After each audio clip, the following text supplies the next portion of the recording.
Hello everyone, Nikhil this side from Coding Beam. So in this video we are going to learn about the object destructuring in the ES6. So what exactly is the object destructuring? So about it is used to unpack the values from the objects, and the destructuring is an efficient way to extract multiple values from data which is stored in the arrays or the objects.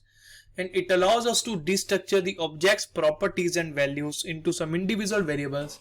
So the ES6 provides a new feature called the destructuring assignment, which allows us to destructure properties of an object or the elements of an array into some individual variables.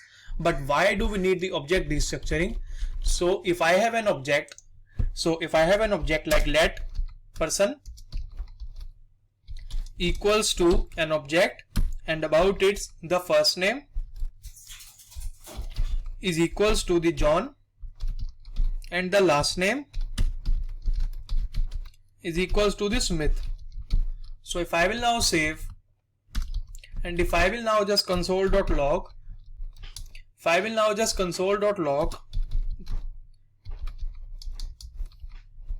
then you will see there will be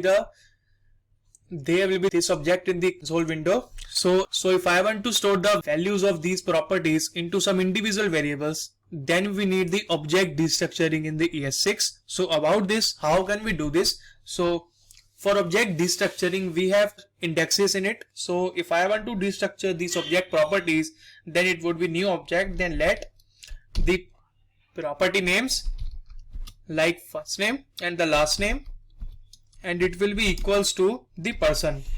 So if I will now save, then you will see, if I will now just console.log the first name, then you will see in the console window there will be the job. And if I will now console.log the last name, then you will see Smith in the console window. So why do we need it?